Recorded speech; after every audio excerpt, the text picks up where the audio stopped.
The only way to help people understand you is to effectively communicate. You have the power to use your words and state your intentions and wants, so why not do so? Welcome to Moonlight Musings. Hello, and welcome back to another episode of Moonlight Musings as we continue on with Season 2. I hope things have been well with you all, and that you are staying happy, healthy, and safe. As always, I am your host, Katie, and at the time of this recording, it is a few days past Valentine's Day, and I just had a Valentine's Day with a few of my close girlfriends, and it was very fun. So I hope you all had a wonderful Valentine's Day, Galentine's Day, Palentine's Day, whichever one you want to call it. Today's topic is effective communication. Exchanging information and moving meaning back and forth between people is communication in a nutshell, but effective communication involves having an intention, willingly and honestly giving and receiving information. As a Mercury-ruled person, I highly value communication. I really dislike feeling uneasy or feeling that something is wrong, so more often than not, I will confront the other person to clear the air. I will not let things linger and live nervously when I have the opportunity to gather the facts. Of course, I'm not saying it's the easiest to approach another party for something like this, and effective communication is a two-way street. If you've assessed everything and feel the need to still approach the person because things are still unclear, they should be receptive. If there was an error in communication where someone didn't give enough information, they should be open to clarifying. Even if you misinterpreted something, that's okay. There's nothing wrong with getting that clarified. The fact that you even thought to do so is already really powerful because you're seeking that information and not letting confusion brew. And by doing so, you also avoid assuming things and allowing unnecessary mistakes in the future. I don't think confrontation is a bad thing as long as it's approached in a non-accusatory way. But the word confrontation itself can seem more intense. There does not have to be a friendship, workplace, or family conflict if people are open to relaying and accepting information. One issue that can occur is if someone chooses not to communicate, because there will be moments like that we come across. Being a part of a community, whether personal or professional, we should strive to help one another and support each other. So what happens when someone refuses to? What happens when someone willingly chooses to escalate situations that could have been solved if they had just communicated? That would definitely complicate things, especially if you've done your part and they're not reciprocating the effort. Another issue that can occur is if you approach effectively communicating in the correct way, such as calmly and receptively, but the other party takes on a role where they feel attacked. They may be too set in their ways, whether it's because this aspect has never caused problems before, or they just aren't open to all points of view. Unfortunately, there's not much to do if the other party refuses to also enact change. Effective communication can solve many things and even prevent things, so I hope that you will choose to do so even if others do not.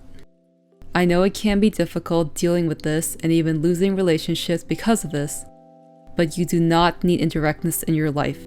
You absolutely do not need to be the only one willing to be a problem solver because communication involves multiple parties and effective communication is important to maintaining relationships. At this point in time, a lot of you listening are adults, and I am too. It shouldn't be difficult to communicate, especially if you're in a collaborative environment. I can understand it being a bit more difficult if it's for a personal matter, like you may not know how the other person will react. But I believe that even if it shatters the illusions of relationship stability and forces people to face underlying issues, it is worth it. I would rather confront the issue when it comes up rather than let it fester into something larger and risk a result that's explosive. Words are powerful, and words can be used for wonderful purposes. Why not state your intentions? Why not make your needs clear? This is a collaboration. Let's say you're commissioning someone to create a piece for you.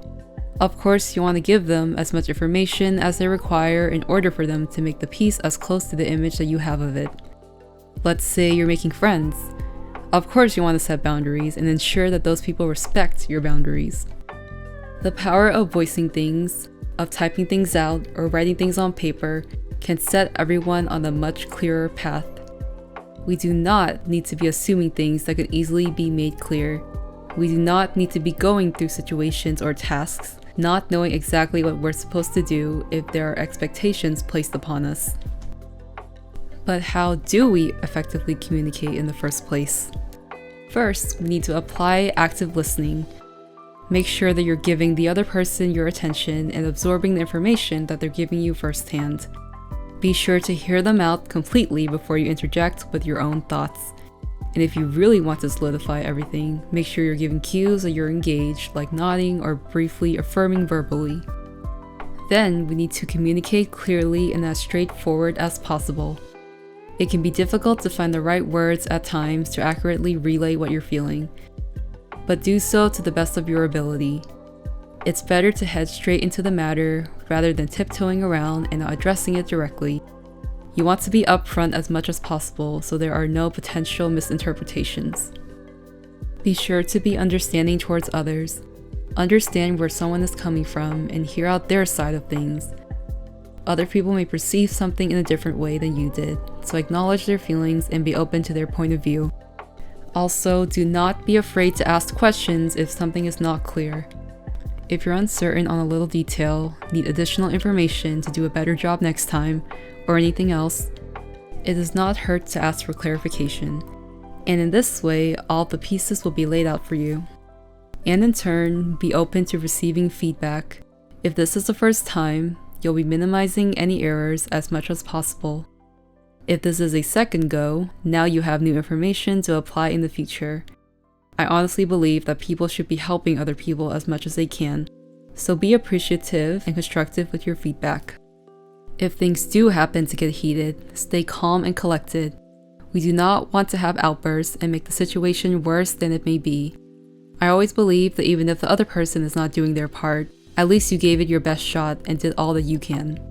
Even if things happen to escalate, the goal should be to return back to common ground. When it comes to the language we use, be sure to choose positive language and avoid being accusatory or insulting someone else.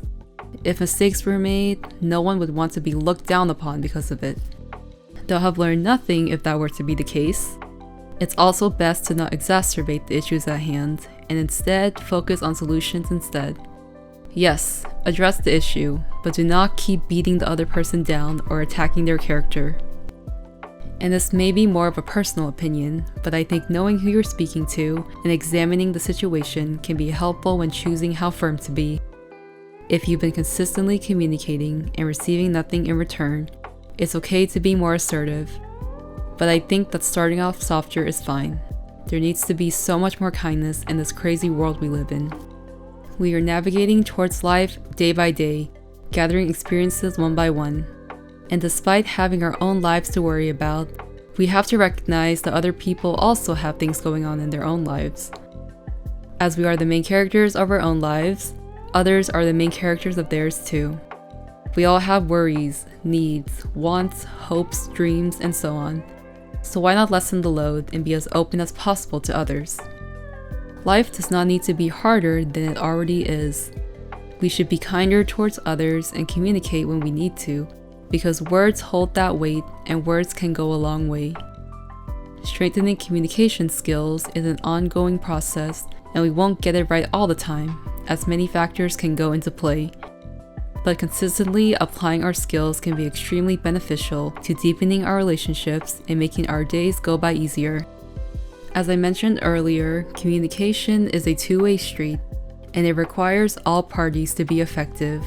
And even if you're the only one putting in effort, I believe that that is okay. You're doing your part, and you may at some point exhaust all options. Know that if you have tried everything, you've done enough and you can feel at peace knowing so. As humans, we all have autonomy, so I hope that you will choose to bring up things when you need to and be understanding towards others. Thank you for tuning into this episode of Moonlight Musings. I hope this topic was able to reach you in some way. And if you are facing difficulty in certain situations in your life, know that you are not alone. There's always a space for you here, and we will always be here for you. Good night and sweet dreams.